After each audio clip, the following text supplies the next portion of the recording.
Привлакај je imala strateški značaj zbog svoje pozicije na ulazu u jednu od najvažnijih prirodnih luka na Jadranu, Boku Kotorsku. Tu je bio smješten obaveštajni i radarski centar, sistemi za nadzor mora i vazdušnog prostora, te mornarička infrastruktura.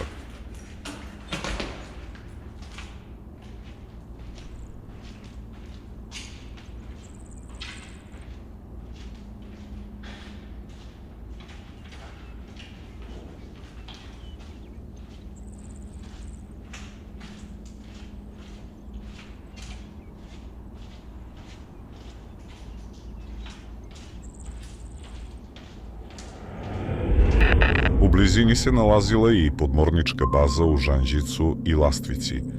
Prema nekim izvorima, JNA je imala skladišta za nuklearne bojeve glave u unutrašnjosti zemlje, kao što su okolina Kraljeva u objektu Kapela. Ali nema potvrđenih podataka da su takve bojeve glave i kada bile na samom terenu Prevlake.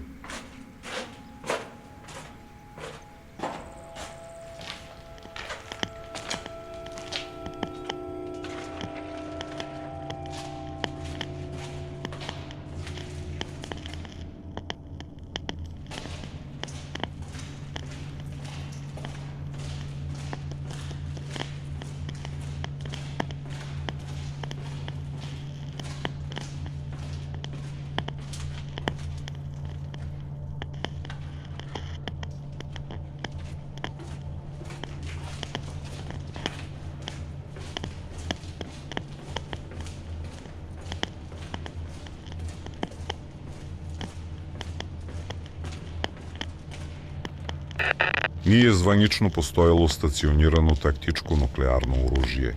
Međutim, postoje indikacije i nezvanična svedočenja da su neke jedinice JNA bile osposobljene za prijem, transport i eventualno korišćenje taktičkog nuklearnog oružja u slučaju rata u okviru doktrine opšte narodne odbrane.